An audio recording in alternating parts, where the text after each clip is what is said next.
Welcome to the Science of Sports Performance, where we discuss the real science of nutrition and exercise, helping you train smarter, fuel better, and perform at your very best. My name is Ben Pressler, and I'm currently an undergraduate student at Brigham Young University, majoring in both nutritional and exercise sciences. I'm pursuing my PhD with the goal of becoming a professor of sports nutrition.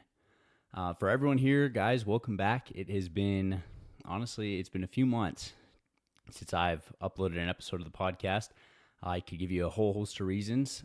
For those who do watch on YouTube, you can tell that I'm in a different studio. My wife and I moved back to Utah. I don't need to get into the whole story, but my apologies for being so long since the last upload.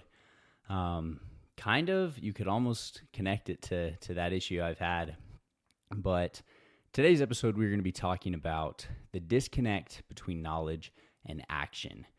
Now, the reason for that, this is definitely a more sort of philosophical topic, definitely touching into the realms of psychology.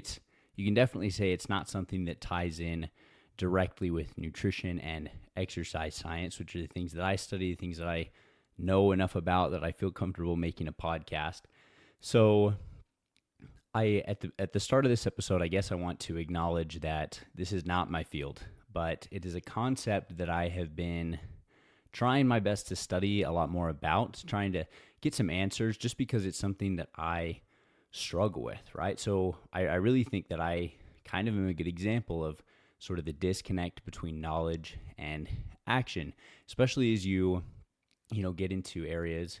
Obviously, for the sake of this podcast, I'm going to focus mostly on like our health and our fitness level. You know that there are these things that you need to do and should be doing to take care of your physical body.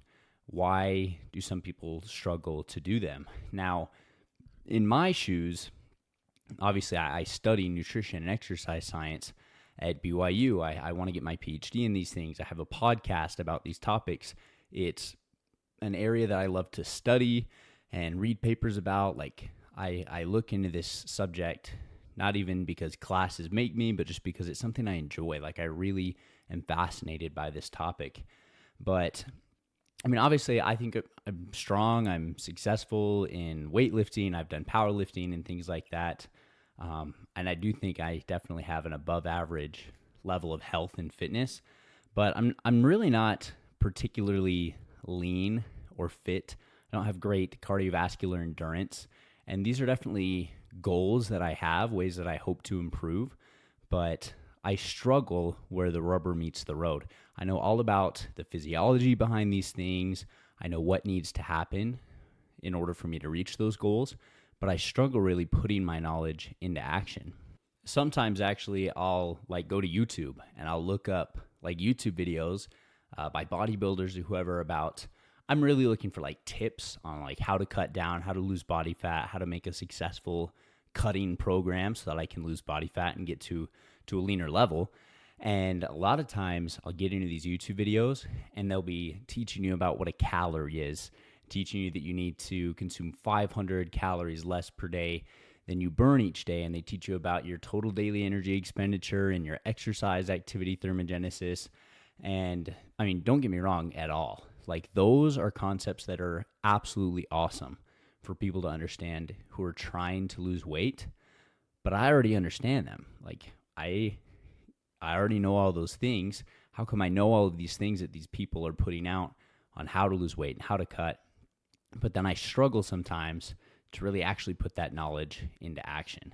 In the same vein, I have this podcast. I really enjoy making episodes for this podcast. I want to grow this podcast and teach as many people as I possibly can.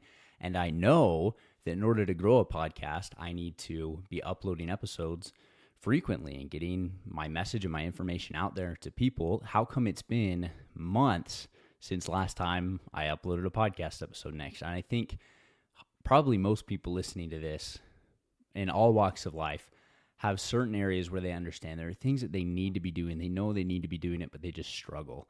And so before we really get into the meat of this episode, I think it's obvious to all of you by this point that I am not coming at this subject from the topic of one who's an expert. I don't have it all figured out. I'm not perfect at this, But what I'm coming at it from is it's something I struggle with continually. I have struggled with it. I still do struggle with it. And I have been trying to learn more about the causes of it and what I can do to get over it. And in today's episode, I really just want to share some of the things that I've been studying with you guys. Now, as we get into it, I want to really just kind of show you the scope of this problem. A lot of people struggle with it. There's a study, it's called the intention behavior gap in physical activity. The difference, the gap between what you intend to do and what actually happens, what activities actually show up in your behavior. It's from 2023, and it was just a survey, but basically in the survey, they asked people about what their exercise intentions were, what their actions looked like, just these questionnaires. And basically they were able to divide all of the people who took this questionnaire into 4 different groups. So the 4 groups, you have people who didn't intend to exercise and didn't exercise. So really they successfully completed their intentions because they didn't want to exercise and they didn't. But obviously that's hopefully none of you guys. Hopefully all of you guys intend to.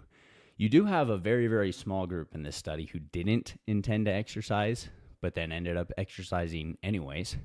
But then probably the 2 who are going to show up in the audience of this episode a little more are the people who intended to exercise, but didn't reach their goal of what they intended to do. And then people who intended to exercise and did meet their goal or exceeded their goal. The meat of this episode is going to be focusing on those people who intend to exercise, but they didn't meet their intention goal. Well, this study found that 48% of people, so almost half people who intend to exercise don't meet the goal that they have for themselves. Lots and lots of people are like that. And I mean, obviously you could kind of go into a conversation of maybe setting more realistic goals and things. Like if your goal is to exercise 3 hours a day, 6 days a week, then that's a very lofty goal for yourself. You're going to fall into the category of people who didn't reach their intention goal just because you've set such a crazy goal. And frankly, there is going to be a spectrum on this, right? It's not necessarily a black and white, you did or you didn't meet your goal. Maybe some people got close. Maybe some people didn't get close. Maybe some people do a really, really, really good job some days or some weeks. And then other days and other weeks, maybe things pop up that just detract them from their goals. There's a spectrum, but as we go into the meat of this episode, try and think like where do you fall on that spectrum? How often do you meet your intention goal? What are the struggles and the obstacles that are keeping you from reaching those goals? And that's what we're going to talk about today.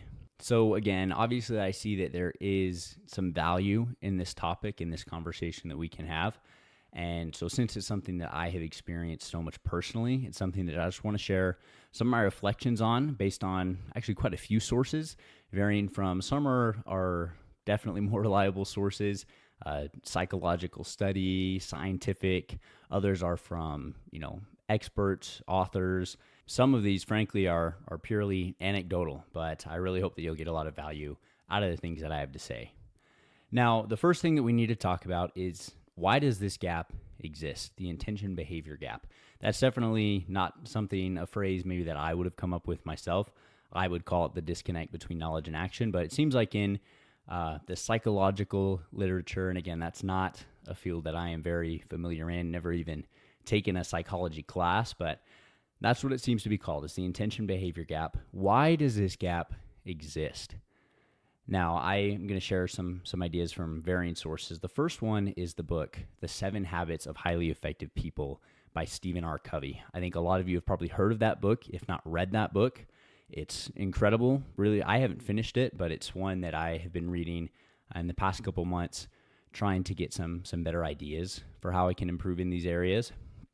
And one thing that I really, really liked that he discusses is that a habit, a behavior that we do repeatedly, is the intersection of 3 different things.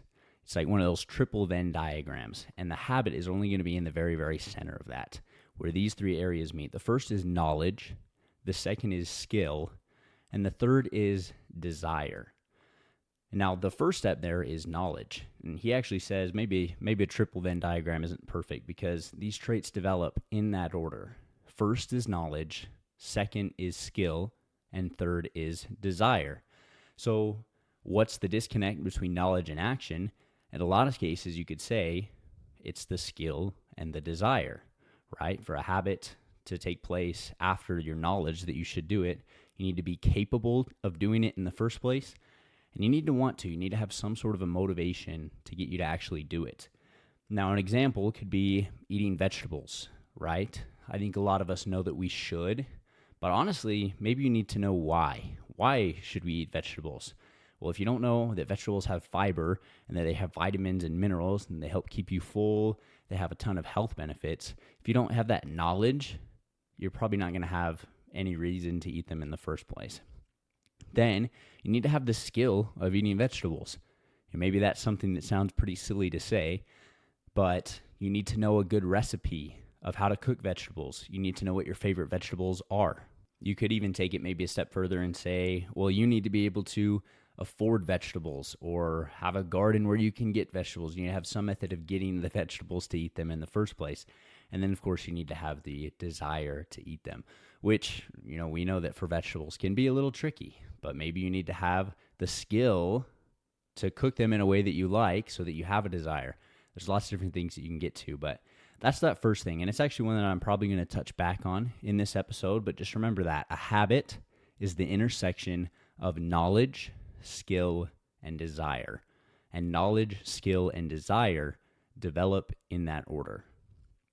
The next source that I'm going to pull from is the book Atomic Habits by James Clear.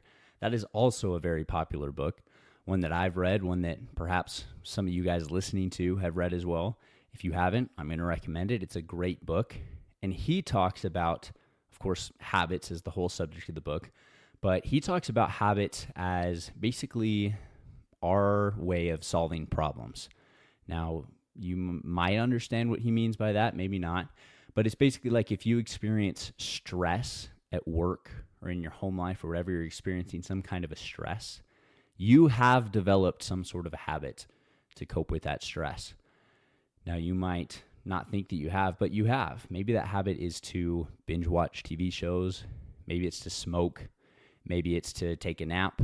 Or maybe you have a very healthy habit that you probably have had to be very intentional about creating to deal with that stress in a healthy way. Relaxing, reading, maybe some form of meditation. But basically, we have habits and responses to all these different things that we experience in life. And sometimes they're bad habits. Hopefully they're good habits, but usually, we can just pick them up from the way we grew up. We can grow those habits. Now, that's not to say that we should be blaming our habits or anything on external factors, because that's just going to make it so that you never take up the responsibility to actually fix them and make your life better. But we pick up habits. We see other people do habits, our parents, our friends, or whoever, and we create these habits as a method of solving problems.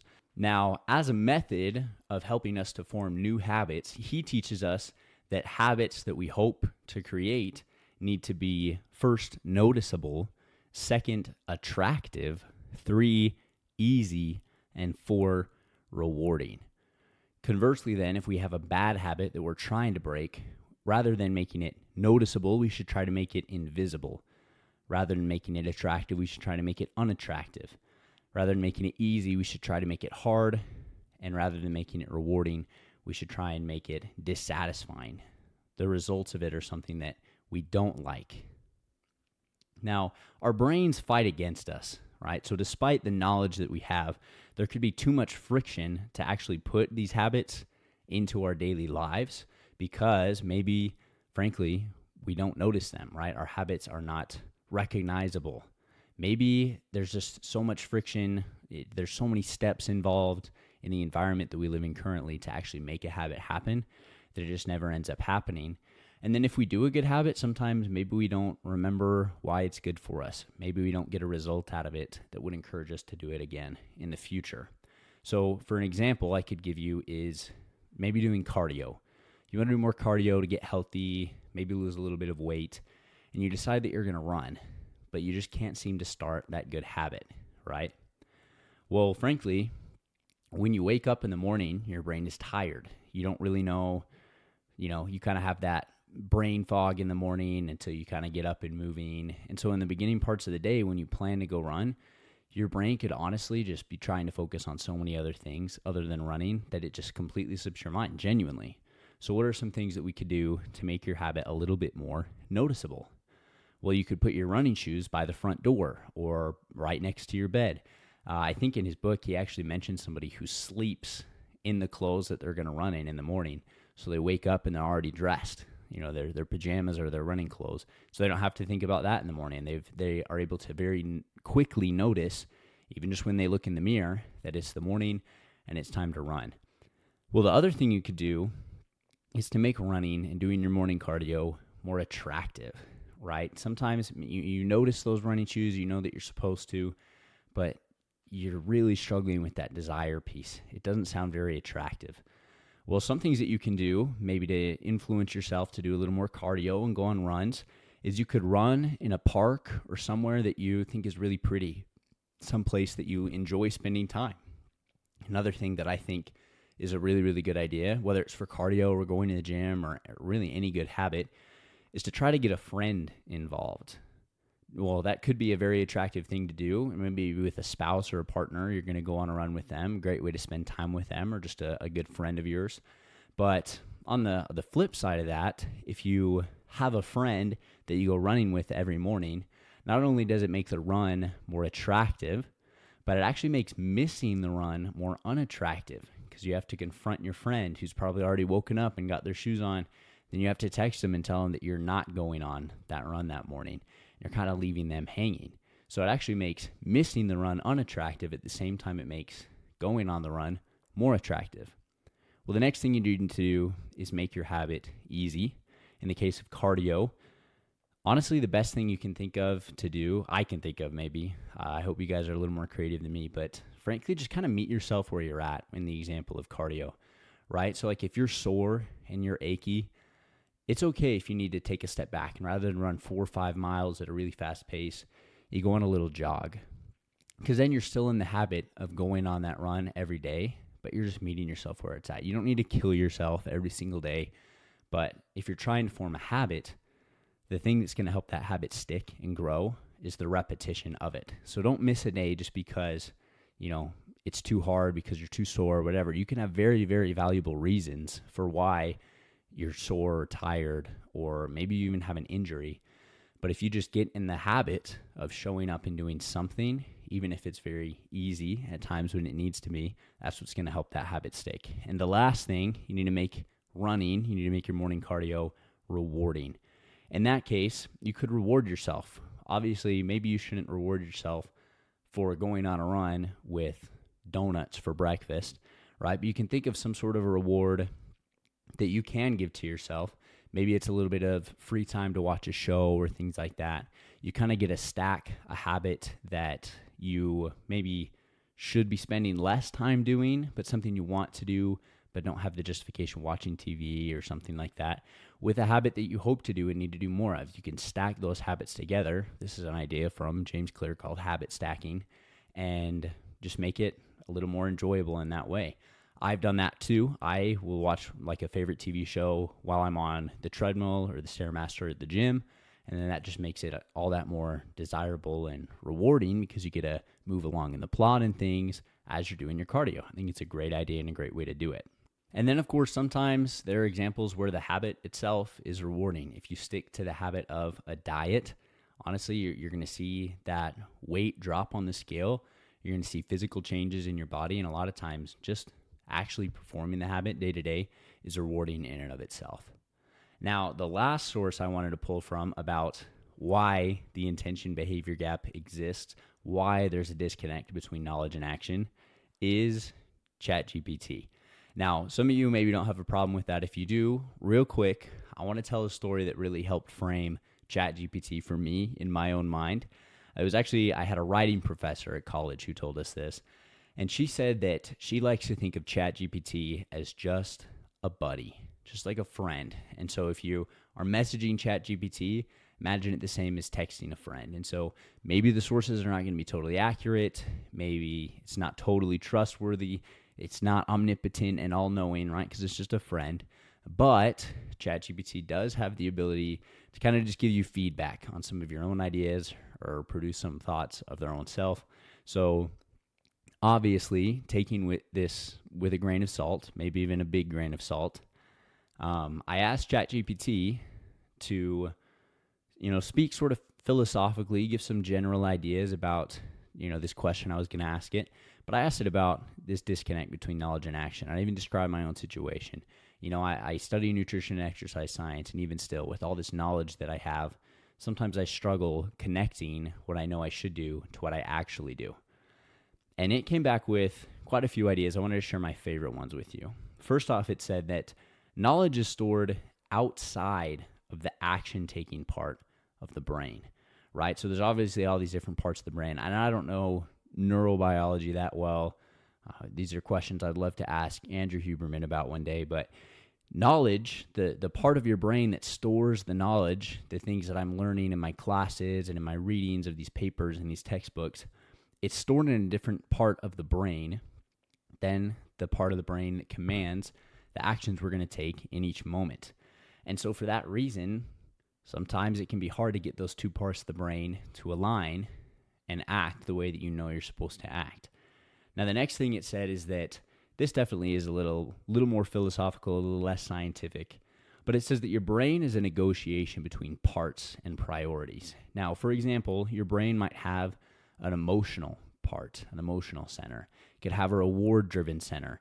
It can have this part of your brain that is thinking out to the future, so it's kind of your future self bringing into the equation. But then you also have your present self. You do have the knowledgeable part of your brain, but you have all these different parts of your brain that are working together to make the same decisions. So as much as we would all sometimes love to just give the steering wheel over to the part of our brain that keeps the future self in mind, because we know that we would just have the healthiest habits and we would delay gratification, it would be great. That's just not how it works.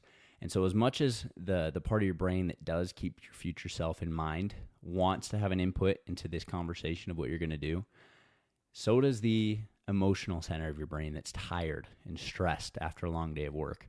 So does the part of your brain that just wants to be as efficient as possible, right? Doesn't want to maybe cook a healthy meal when there's already something ready in the fridge that maybe isn't quite as healthy, but when that part, the convenient part of your brain and the emotional part of your brain get together, they have a really strong argument for the actions that you should take. Of course, again, that's not super scientific, but I think we can all kind of understand that principle that I'm talking about. We kind of have to get all these different centers of the brain to align. And that's definitely a lot more often easier said than done. The third thing that I really like from ChatGPT is that we respond to cues. And this is actually something that James Clear talks about a lot in Atomic Habits.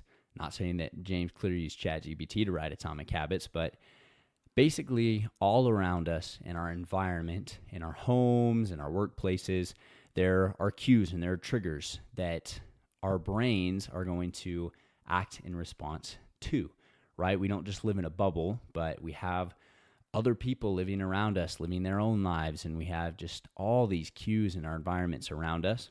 So, for example, we respond to what's in the fridge right now.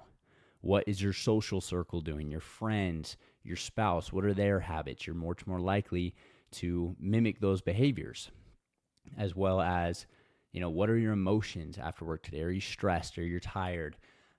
Has it just been a bad day? Are you going through something maybe really challenging, like a loss of a job or a loved one? Those can definitely be huge influences that are going to affect your behavior. So as much as it might be easier to live in a bubble without these cues, that's just not the world that we live in. And so we have to learn how to live in these environments that have all of these different cues around us. Now, definitely there are ways that we can manipulate the environment around us. We can try and manage some of those cues so that they are helping us rather than hindering us. But no matter which way you put it, they exist, and we have to be aware of that.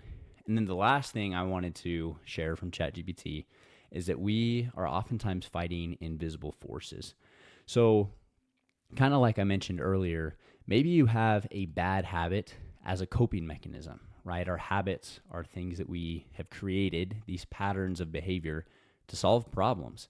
And again, even if you don't really recognize what the problem you're trying to solve by eating too much chocolate chip cookies or smoking cigarettes, a lot of times there is something. And so if you don't recognize that your bad habit could actually be a solution to a problem, some sort of a coping mechanism, then you're going to have a lot harder of a time trying to stop that bad habit till you identify what the cause of it is.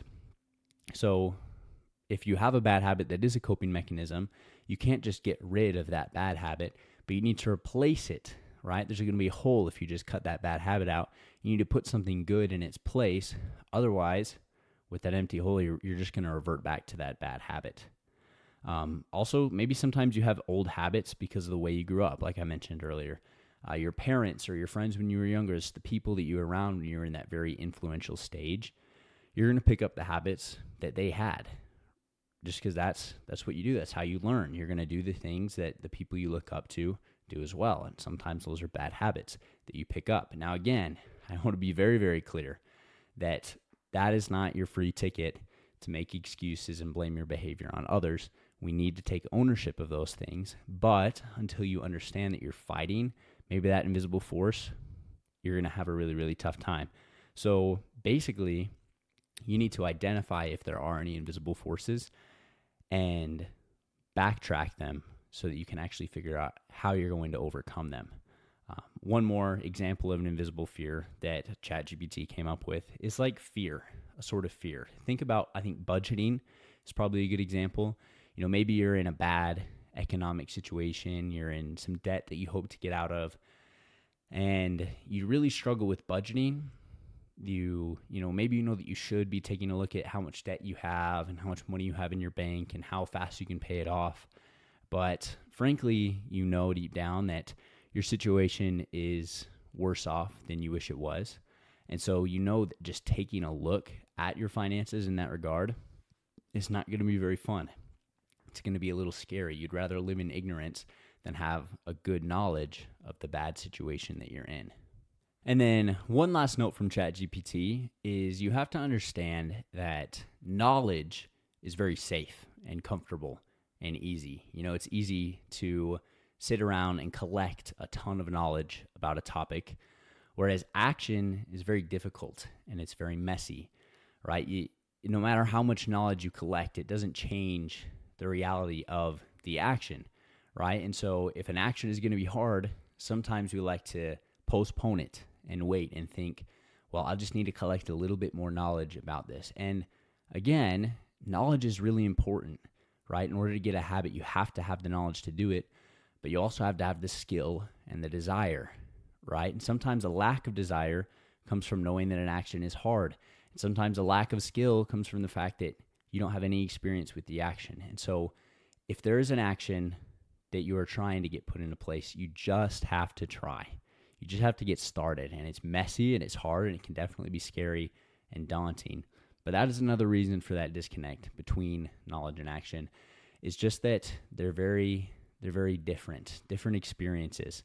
And so until we're able to bear that discomfort of action and making mistakes, our knowledge is never going to serve us in creating new habits. And that idea is actually a pretty good segue into the next portion of this episode. First off, as we segue into, what to do about this disconnect between our knowledge and our action, well, there's a study, another one that I wanted to share with you guys. It's called Closing the Intention Behavior Gap. So it definitely cites pretty heavily on the study that I mentioned earlier about the attention behavior gap in physical activity. And this study is basically seeking to answer, why does it exist and what can we do about it? What are the differences that we see in individual people that makes one person more likely to exceed or meet their expectations than another?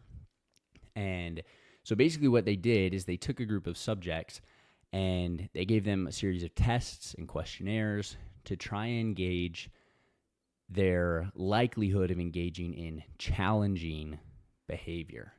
Now, that is a very, very important thing to understand.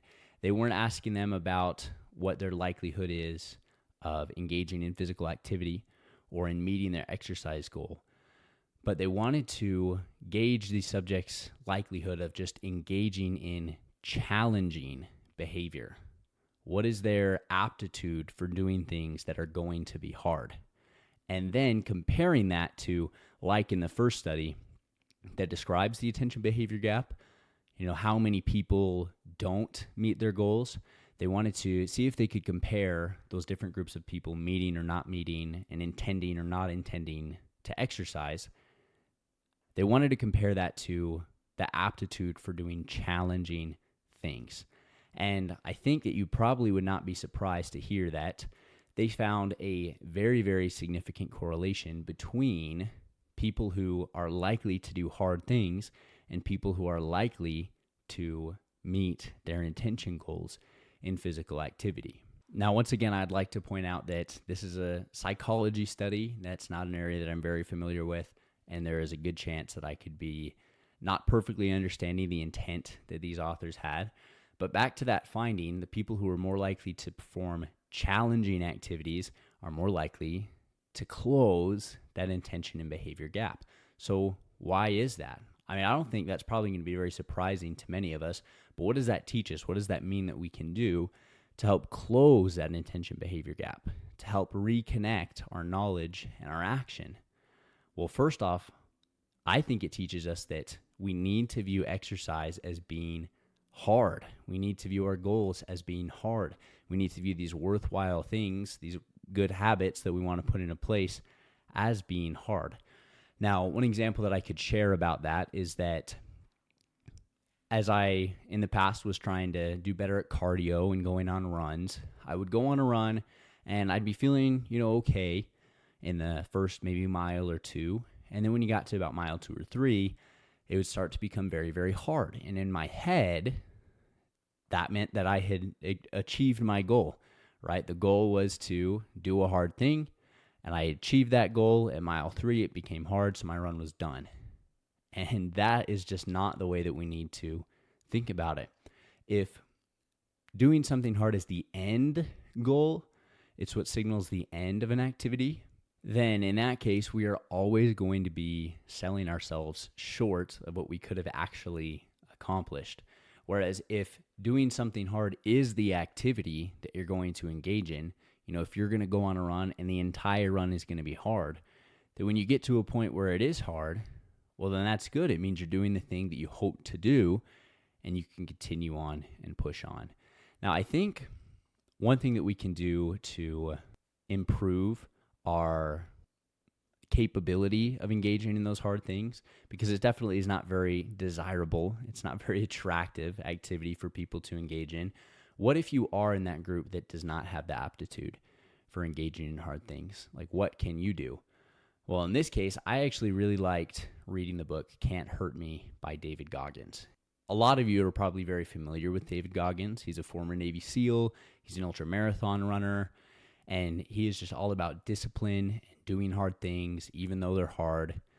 And I think a lot of us, myself included, there was a point in my life where I had seen about David Goggins, and I definitely understood that there were traits that he had that I needed to probably work on developing, being a little more disciplined and a little more harder working. But there's definitely this part of you that kind of assumes that he was just born a different breed than the rest of us. And that's another book. This episode is actually secretly just me recommending all my favorite books to you guys. But in the span of me reading that book, I learned a lot about his early life and the challenges that he went through. He actually, after he graduated high school, enlisted in the United States Air Force. And he had the plans of being a paratrooper until he failed out of the paratrooper class. It was too hard for him, and he quit. And he went on to be, I think, an air traffic controller or something like that for the rest of his term. And then after he got out of the Air Force, I think he became a pest control. He worked for a pest control company. He was an exterminator, setting traps for cockroaches and rats. And he actually got up to 300 pounds before he decided that he was going to become a Navy SEAL. That was a goal. He always kind of maybe felt guilty about dropping out of the paratrooper training in the Air Force. And he just decided that he needed to fulfill that part of his potential. He could see it in himself, and he needed to do that. And he completely changed his life. He lost a ton of weight in order to even be able to get into the Navy SEALs, and he met the right people who believed in him, and he obviously has eventually gotten to the point where he is now. He's incredibly successful and incredibly disciplined. And that, more than anything, was very powerful understanding for me that guys like him are not just born a different breed, but that potential is in us. And what can we do to kind of realize it? Well, this is the point that I'm trying to make. Sometimes you need to have someone or something calling you to do those hard things.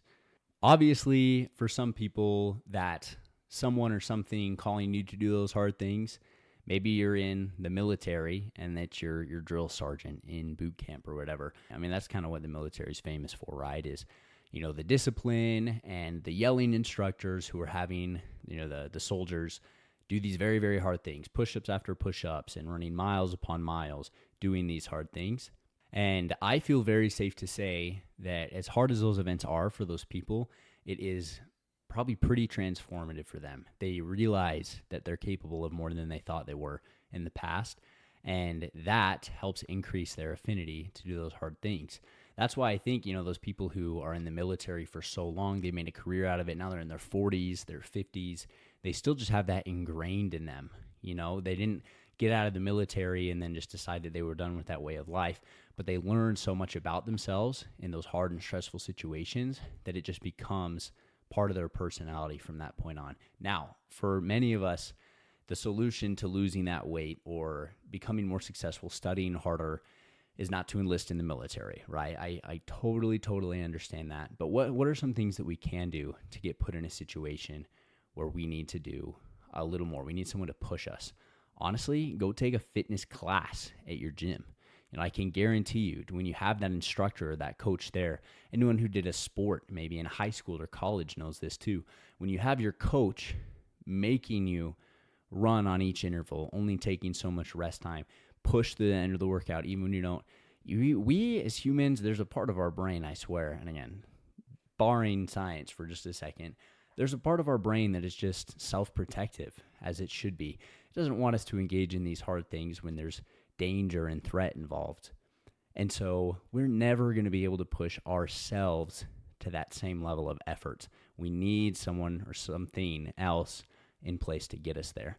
And I think for a lot of us, it can be just taking a class, getting a coach. I am not going to be able to tell you perfectly for your own situation what that thing needs to be, but I'm pretty sure that there's going to be one, and you need to find it, look for it, and then that is going to help you with that affinity to doing hard things. My next idea on how to close that knowledge and action disconnect, how to close the intention behavior gap, is very similar to that last one about putting yourself in a situation where you have to, is to follow the story, whether it's reading a book or maybe just watch their YouTube or follow them on Instagram. It could be something as simple as that, but follow the story of someone who's done it first, right? Our brains are never going to want us to perform something that it thinks is impossible, right? We don't want to kick against the pricks and do something that's just going to be a waste of resources and effort. And so if there's this goal that we have and we're convinced that it might actually be impossible and that the efforts that we're going to put into this goal are not going to go anywhere, our brain's never going to be motivated to do it. So whatever that goal is, whether it's being successful in business or being a good communicator or having a good family life or relationship with your spouse, any of these goals, any of these areas where there's a disconnect between that knowledge and that action, follow somebody who did it first. Read their book, watch their YouTube, follow them on Instagram. Maybe it's somebody you know, maybe it's a friend or a family member. I think that would be a great case too, because then you can talk to them about it. You can get support. You can get advice. And that is going to help your brain overcome that fear that it holds about a waste of energy or effort or resources. And that's going to help you be more successful as well. The next thought that I have, actually, we're going to go back to some of those sources about why that knowledge behavior gap exists in the first place and see how we can remedy those reasons. And so going back to The 7 Habits of Highly Effective People by Stephen Covey, again, he said that knowledge comes before skill, comes before desire, comes before a successful habit. We need those three things in that order to create a habit. Now, I think a lot of us probably struggle with the desire portion. Now, frankly, I don't have a great answer of how you can increase your desire when it's not there. In that moment when you don't have the desire to exercise and you know that you should, but the desire is not there, I don't have a great answer. But here's what I can tell you. Here's my ideas. is first off, if we know that the habit is not going to occur until we have knowledge and then skill and then desire, the first thing that we need to do is to become as knowledgeable as possible. That way, the skill and the desire have a foundation to stand on. If you just have like this little tiny bit of knowledge, that can be good. I'm not discounting that. But the skill and the desire need to build off that knowledge. And so for them to have the greatest chance to be able to do that, become as knowledgeable as possible. What's the next step then? You can probably guess, but you need to become as skilled as possible. After you're as knowledgeable as possible, you need to become as skilled as possible. And if you're not as skilled as possible, if the desire doesn't have that second foundation to stand on, well, then it doesn't matter if you have it or not. But you need to be prepared for the situations where the desire is there and when you can motivate yourself and do the hard thing, maybe even when you don't want to. And you need to get ready for that situation by becoming as knowledgeable and as skillful as possible. The next is to create a net positive environment. Now, that is, again, going back to cues. ChatGPT talked about that. James Clear talks about in Atomic Habits. All the invisible forces that we can be fighting against, right?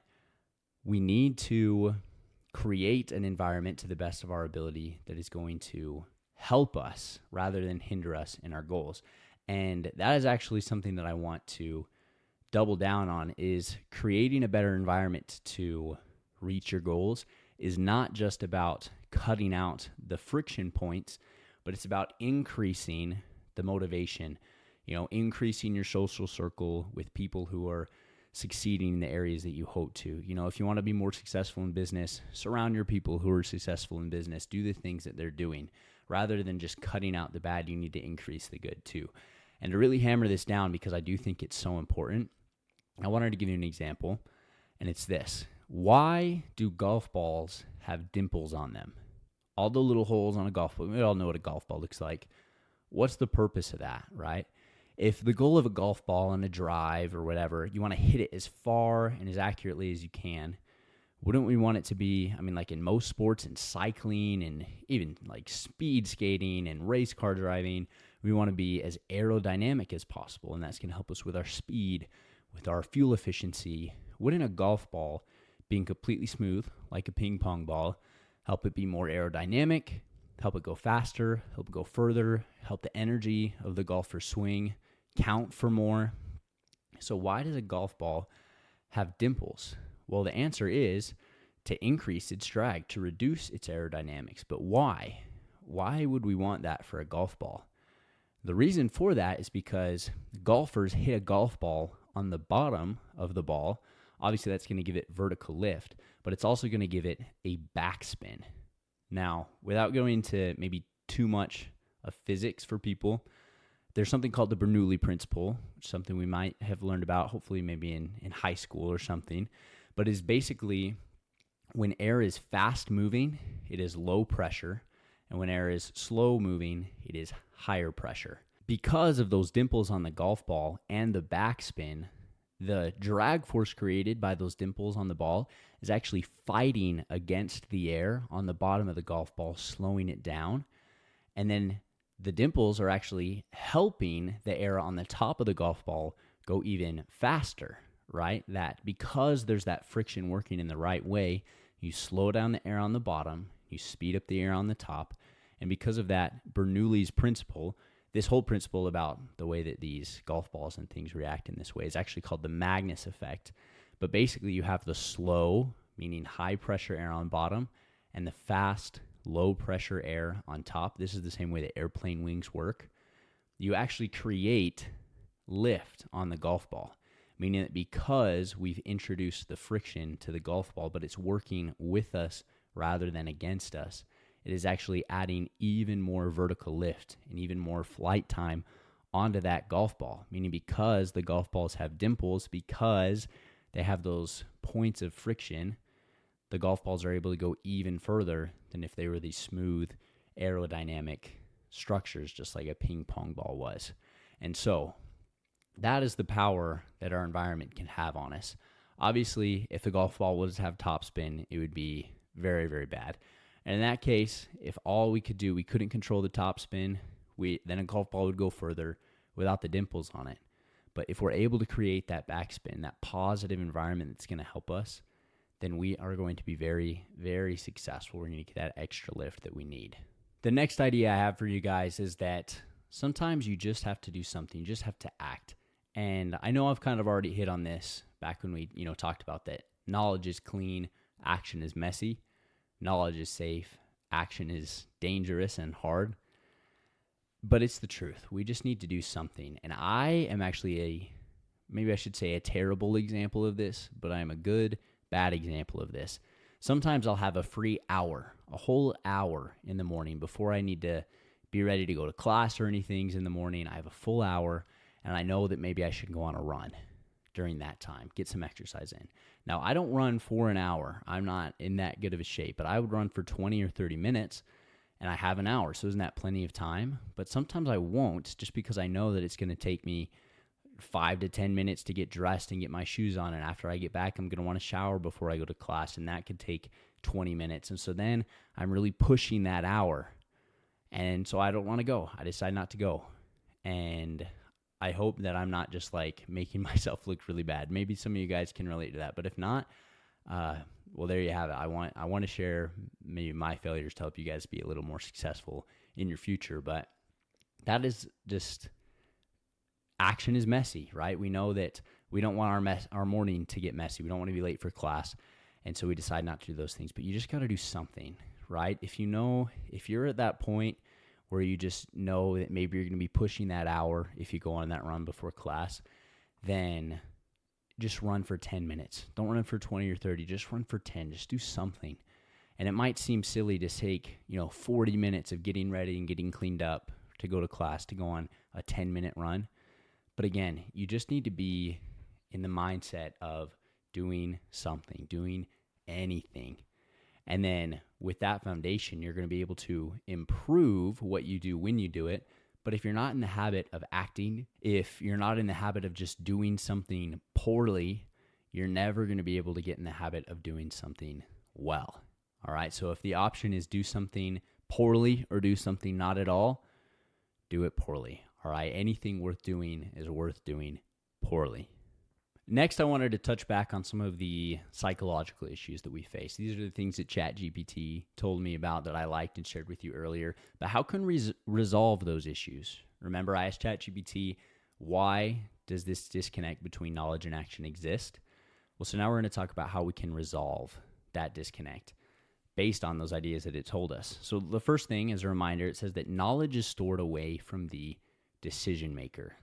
Well, so first off, to solve that, I think we need to identify the shortcuts that the decision-making part of our brain likes to make. All right. So again, for the example of maybe healthy eating, why does the part of your brain that is making those decisions make a different decision than the knowledge part of your brain would want it to? Right? If you know you're supposed to eat healthy, but the action part of your brain doesn't, is it because it prefers convenience? Is it because it prefers taste?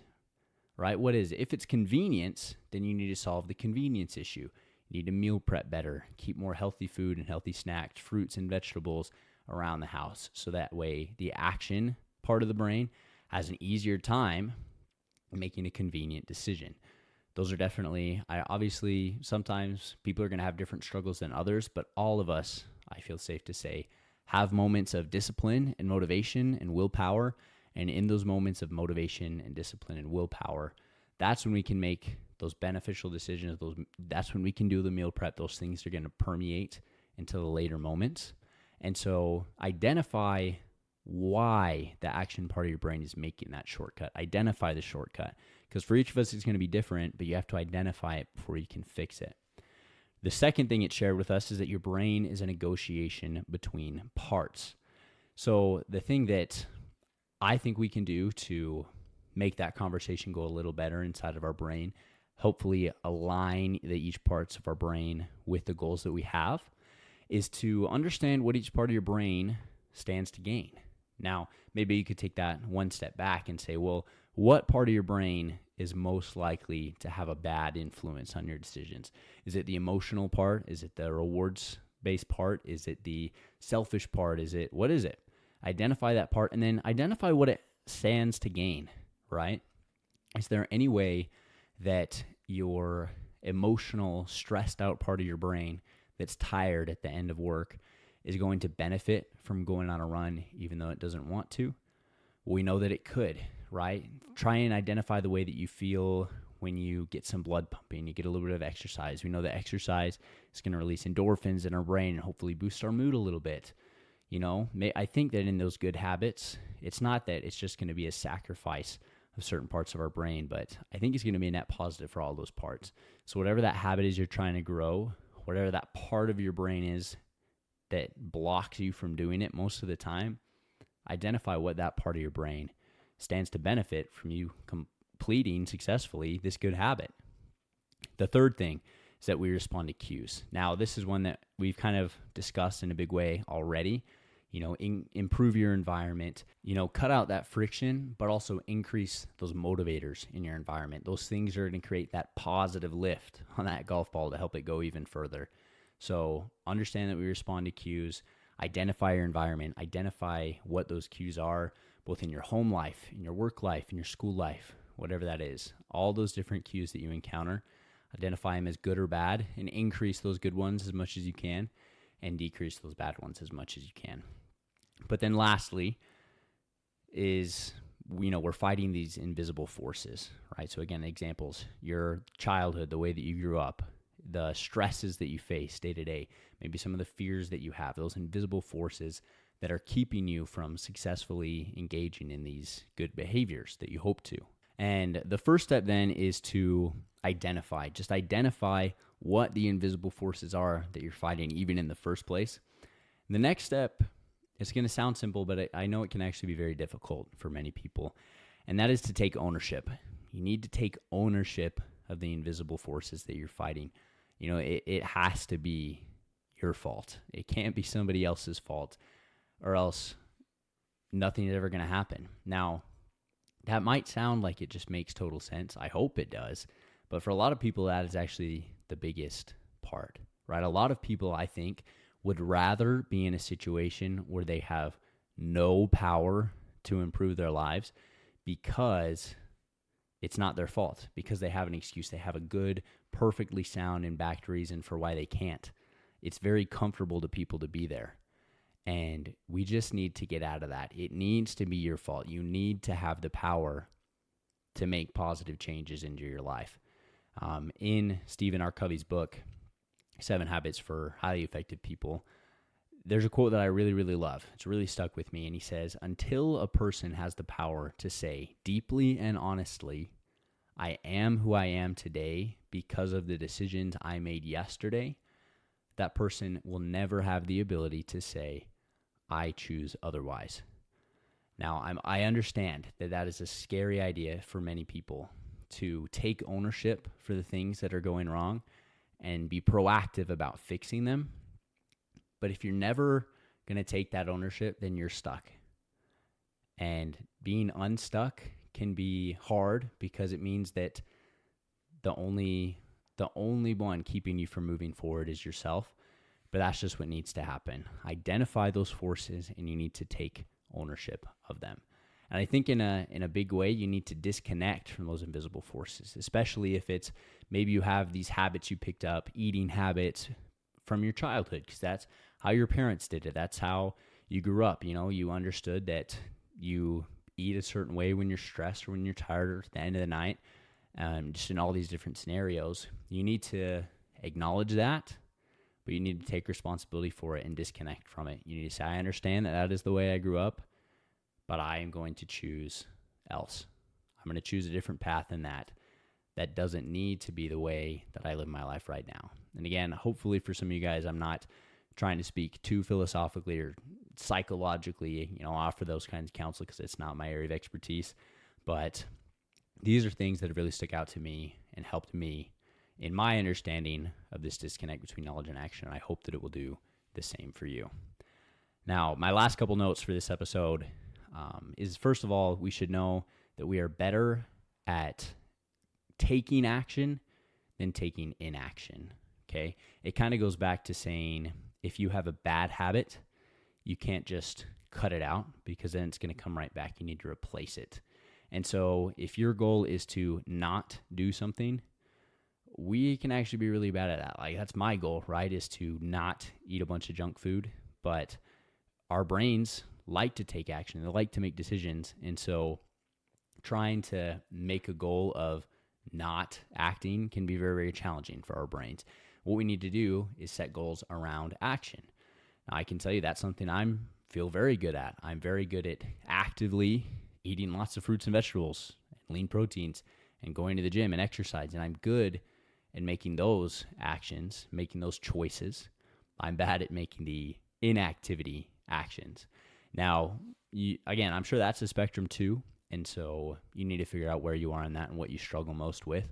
But if you are a person who is trying to have a goal of inaction, now you can have a goal of inaction. You can have a bad habit you're trying to cut out, but just understand that the best way to cut that out is to replace it with a piece of action, right? Especially if you're not eating very healthy at all.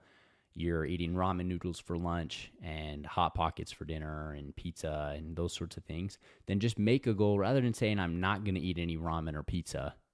Well, then what are you going to eat, right? You don't have a goal, you don't have a plan, and so you're going to end up eating ramen and pizza again.